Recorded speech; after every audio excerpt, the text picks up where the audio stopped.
This is NP Pradeep. His full name is Nadu Pabrambil Papachen Pradeep.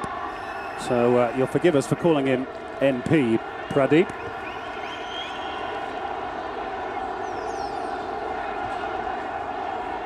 And a touch of the ball for Mark Schwarzer.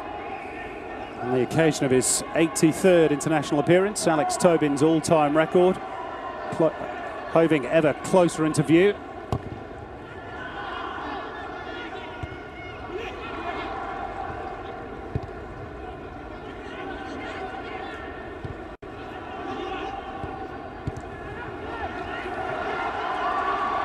I suppose the other interesting thing about tonight's game, Andy, from Australia's point of view, is how they perform. They were pretty underwhelming against the UAE. Holger Osik has gone with the experienced side that he said he would. He's gone with two strikers as well. Well, the UAE game was one that Holger Osik wanted to come and go. If he was going to have a warm-up game, much would have preferred to have had a team not playing in the tournament. And from that starting point, then he took that evening very cautiously, resting players. Luke Wilshere substituted at half-time or thereabouts. He was sitting on a yellow card and maybe getting a little angry with things. The guys who came in did well, Matt Mackay, Nathan Burns in particular. So still a worthwhile exercise, because now the coach can have confidence that those other alternatives are worth pursuing if needs be. And the bigger test, of course, to come against South Korea and Bahrain. This is Steven Diaz for India. Not too much trouble for Mark Schwarzer. We have already seen, though, Andy, a couple of shocks at this age. India beating Saudi Arabia last night, and Jordan coming within a whisker of defeating the favourites, Japan. Yeah, yesterday was a sensational day for the Asian Cup. The two belting games of football. Japan a little underwhelming, to be frank, but to labour that point would be to take some measure away from what Jordan achieved, and one shouldn't do that because they were outstanding. The second game was one of the most exciting games of football I've seen for quite some time, Syria-Saudi. Super game. Now Brett Holman trying to slip it through for Harry Kewell, who was just on his heels because he knew he was borderline offside. In fact, it was more than that, he was offside. A very narrow angle on that pass. It was just a toenail in it, really. It's a good decision from the assistant, but really there was just a toenail in it.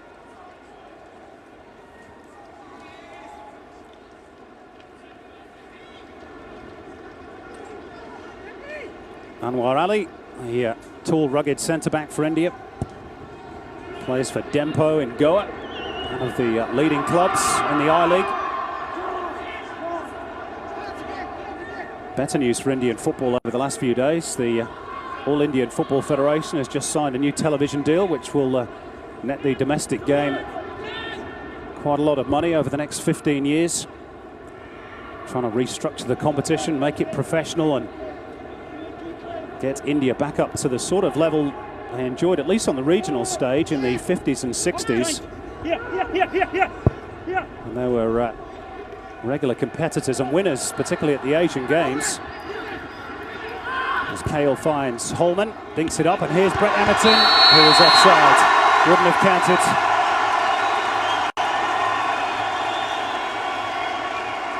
Well, Brett Holman ignoring the run of David Carney. And another, I would say, good decision, a close one, a really close one. It was one of those ones, really, in the modern game where the assistant can't get it wrong, because if he waves play on, it's close enough to have that be acceptable. Brett Emerton looking to score. He's already scored in that goal once in a World Cup qualifier in the 3-0 victory. Stage 3 of World Cup qualifying for 2010, Australia v Qatar. He got two that night, didn't he? Well, certainly. One was in that goal. I can't remember where the other one was. At the other end. Oh, well, there you go. I've hedged my bets.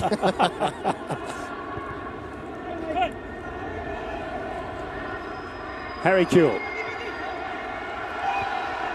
Teasing and tormenting the Indian defenders, eventually unleashing. It might break here for Holman, but Subrata Pal comes out together. And they've just won the league, India. They've just won the Asian Cup with that claim from Subrata. They're very excitable. It's like being at a cricket ground in Mumbai or Kolkata. Well, more the point, it's more like being in the derby between Kingfisher, East Bengal and Mohun Bagan.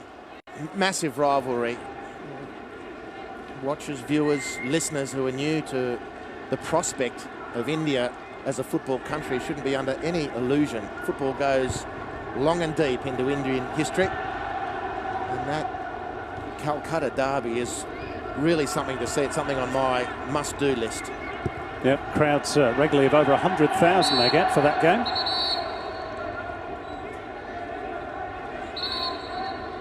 It is a mystery, isn't it? It's why such a populous country where football is so popular, they have struggled for so long, but it's all down to infrastructure. I was talking with a number of the Indian journalists who've gathered for the game, and it is infrastructure, it is organisation. Now Emerton is onside, just break away Andy. Cahill waits in the middle, Timmy Cahill! It's taken 11 minutes, but it's Timmy Cahill again on the score sheets, a goal scorer at 2 World Cups, and now 2 Asian Cups to boot, and Australia lead. Well, the Indian resistance, for the time being at least, has been broken. It's a very, very familiar face, Timmy Cahill. It's a familiar supply line, Brett Emerton. Another close offside call, but fair enough, play on.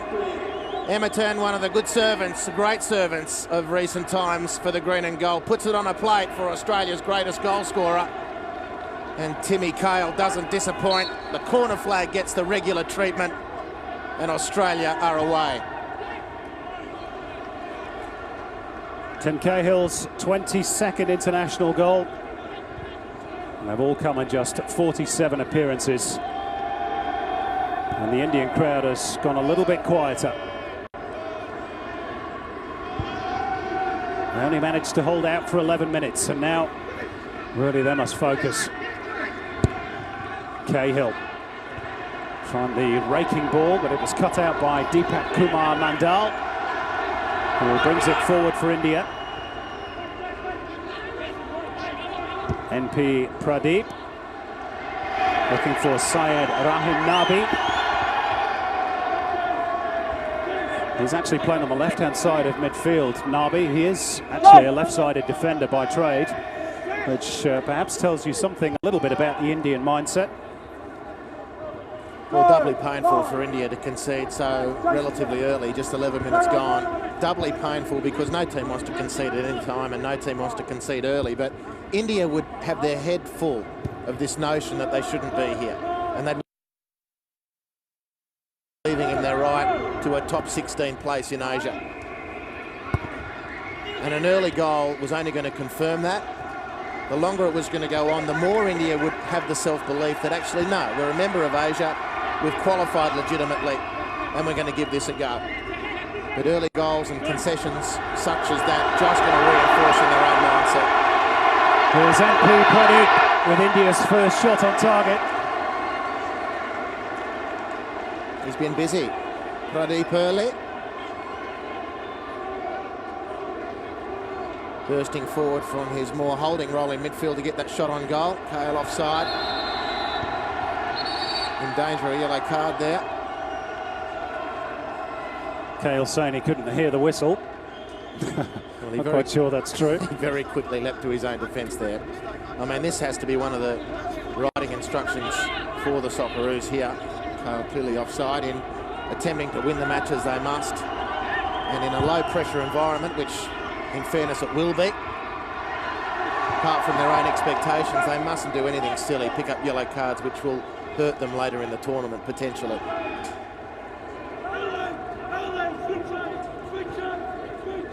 Well, 4 years ago, it took Australia until injury time against Oman to get their first goal of the tournament, and they were never really on the front foot from that moment on, but much more confident start by the green and golds this afternoon. Timmy Cahill got things going at the Raja Mangala 4 years ago as well. A late saviour that day. But Australia's blushes were to come later in the tournament. High foot by Miller Yedinak on the Indian captain. Climax Lawrence, another one who plays for Dempo.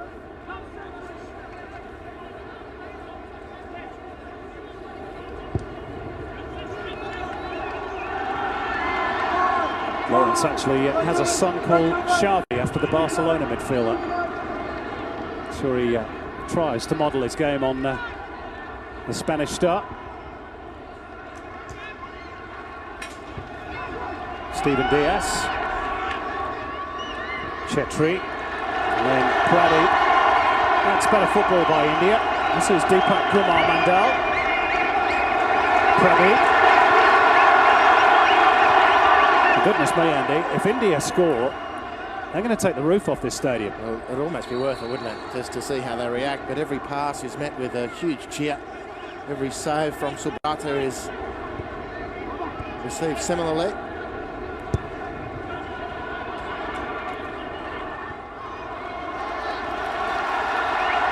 Here goes Deepak. Support from Syed Rahim Nabi. Held up by Yedinak.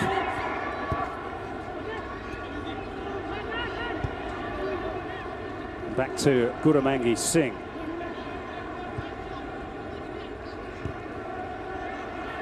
Had that little spell in Melbourne with Melbourne Heart last year, but wasn't offered a contract. And now, misjudgment by Brett Emerton, who thought he was fouled, could let India in here. This is Climax Lawrence, the chance to shoot. And he's curled it wide.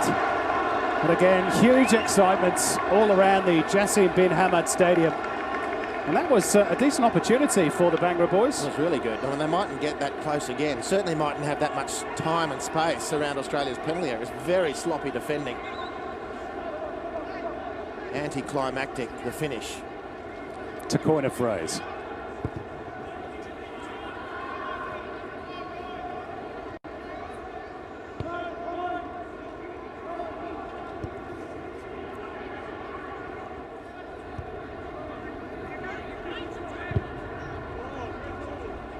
Too high for Kale.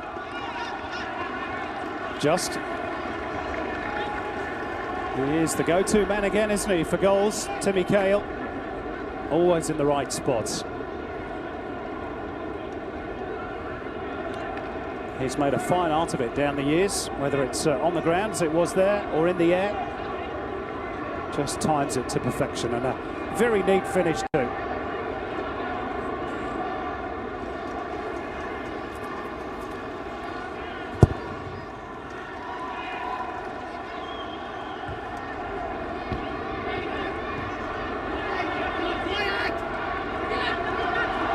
This is Pradeep. Broken up by Kalina.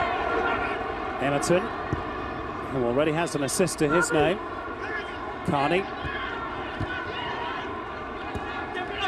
Yedinak to Holman, and back again.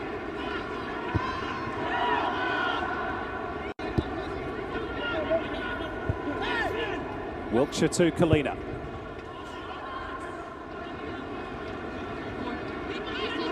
Carney.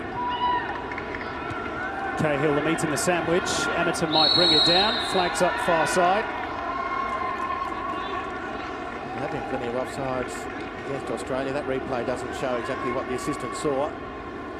I think he's flagging for Harry Kewell being offside, but the ball hadn't arrived towards Well, if that's the case, Simon, Kewell. and I must agree with you, that was my response as well, because Emerton wasn't offside.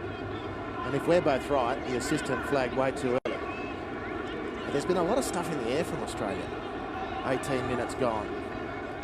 I think their next challenge, once their nerves settle, if they haven't yet, is to outpass India. At the moment, they're playing a very obvious card, which is to exploit the physical mismatch, and it's stark.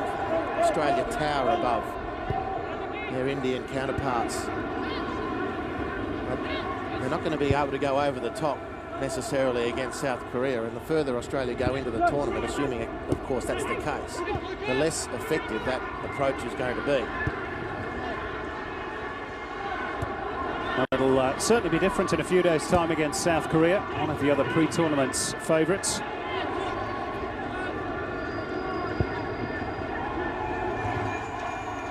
Emerton's clipped towards the box, somewhat aimless.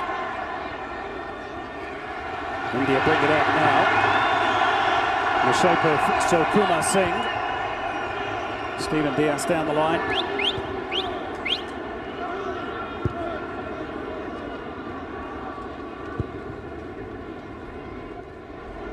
Australia, by the way, played their very first game at a major tournament against India. As we look at the possession statistics, heavily weighted in favour of the green and gold, as you'd expect.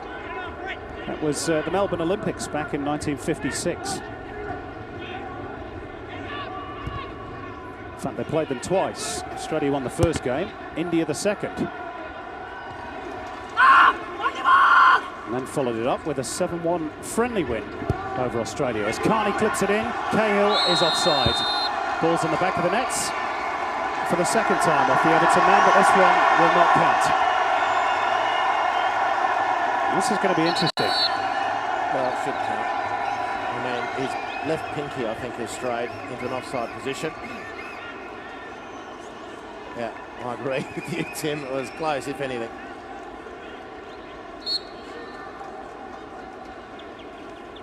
But Australia's pattern so far is keep the ball on the deck. That's what they're trying, at least, till 2/3 of the way up the field, and then cross the ball into the penalty area. A bit of a slight variation as the game goes on might be something for which we look. Maybe pass the ball through the congestion. Try and move some of the Indian defenders out of their comfort zone.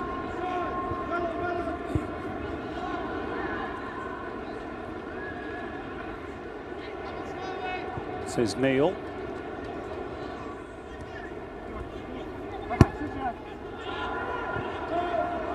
Back for Sasha Ognanovsky, third cap this evening.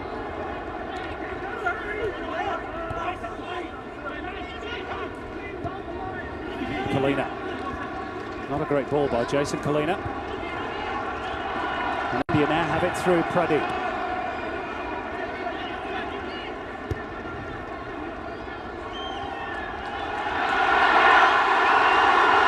Climax Lawrence, or rather Syed Rahim Nabi. Deepak, thumped away to safety by Ognanovsky.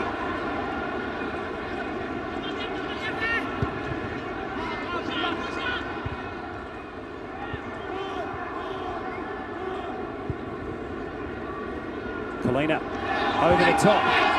The Indian defence out of position. Kuhl tees up Holman. And it's gathered by Subrata Pal. A good ball over the top from Jason Kalina and good awareness from Harry Kuhl. Holman didn't get onto it as he would have liked. Subrata, he went to ground way too early. And didn't look completely comfortable, it should be said.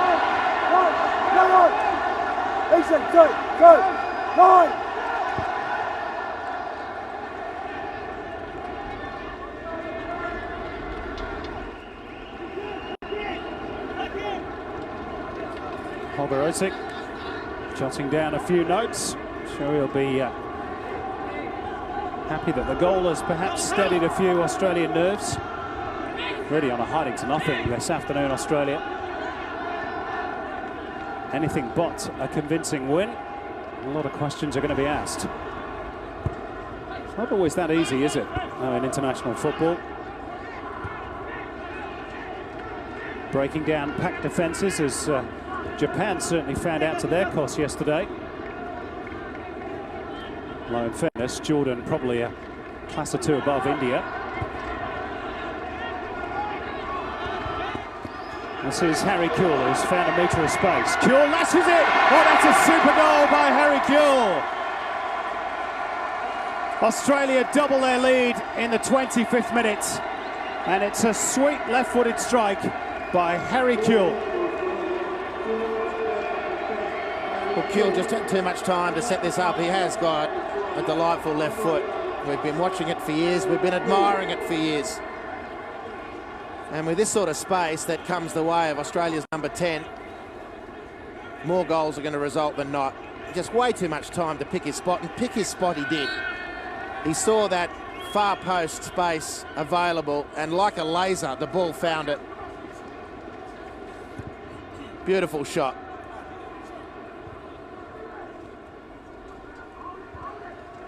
Harry Kuhl's 14th goal for his country and his first since April 2009.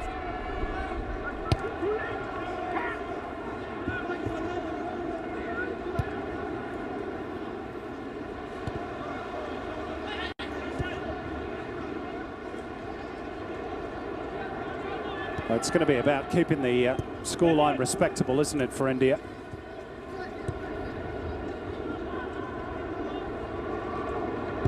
The further Australia get away,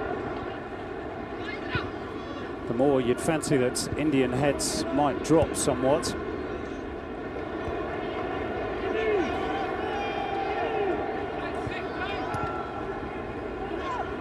It's a loose touch from Emerton. Mohamed Rafi unable to capitalise. Carney.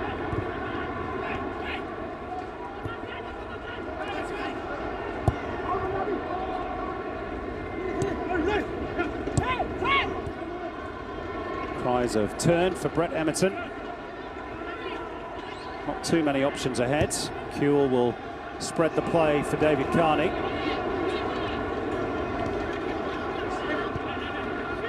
Kalina square for Holman. Australia starting to play a bit here. Wilkshire hangs it up, and that's a good take by Subratapal. The one thing you have to say about India so far is there's not really any hint of them parking the bus, to coin that phrase. As soon as Australia move the ball into India's half, India are still leaving two players around halfway. Now Sunil Chhetri, Australia's biggest foe perhaps this afternoon. The absence of Baichung Bhutia.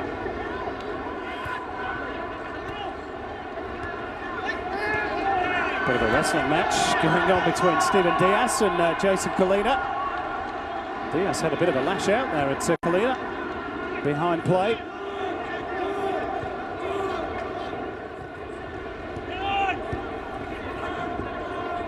There's always a bit of an edge when the two nations meet on the cricket field, but perhaps here too.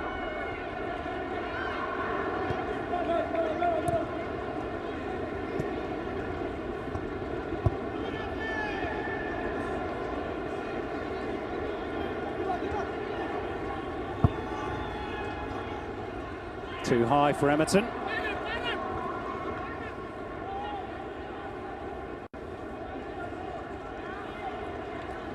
Just on the average age of this Australian side, Andy, 30 years old, that's the mean age throughout the starting 11. It's a very senior international side, isn't it, to play at a major tournament? We're the oldest squad here at the Asian Cup. Iran come in second, India third. But it is, in comparative world football terms, an old squad. I think at the last World Cup, only Italy was in the same sort of range.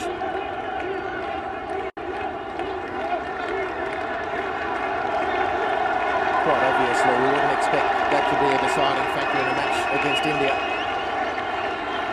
Quite how well Australia perform in the following matches is going to be of immense interest. Huge desire from the team to win the Asian Cup, which is a terrific thing. Completely expected, of course. Now Stephen Diaz is known as the David Beckham of India. Let's see what he can produce from this free kick. Not much. That wasn't even posh, never mind, Bex.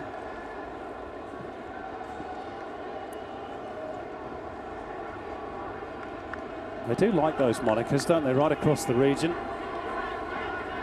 Well, it does bring me back to a point talking with the Indian journalists, some of them who are here today.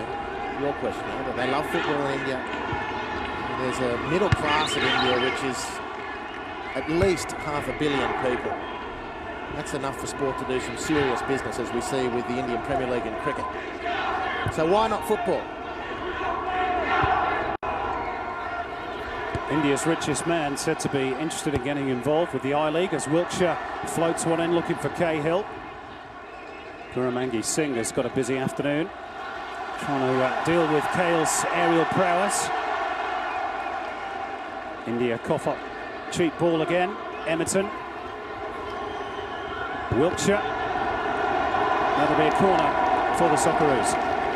And apart from the infrastructure and poor organisation from the governing body over many years, it's the power of the English Premier League, which the local football authorities struggle with. They just cannot compete. And this is an issue for football in Asia. That swinging corner comes out for Holman, who drives it, and Kale might follow up.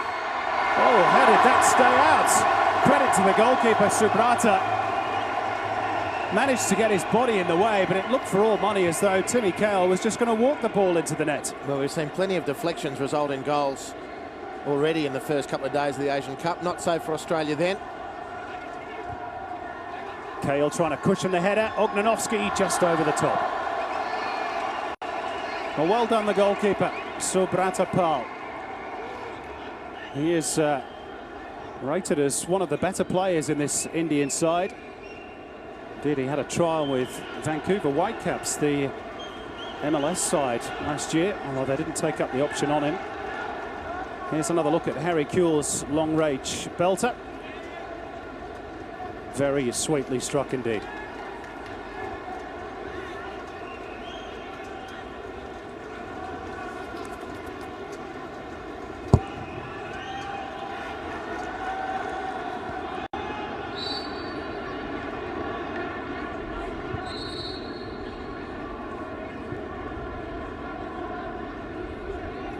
Ali Al-Badwawi. Just had a word or two with Jason Kalina and Stephen Diaz some moments ago. Just telling them to settle down. They've had quite a scrap, those two.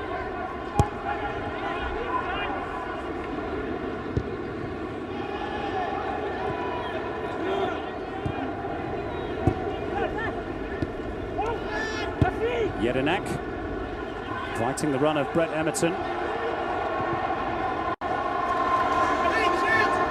Another huge bomb launched towards the Indian penalty box. Kewell to Kalina, now Carney.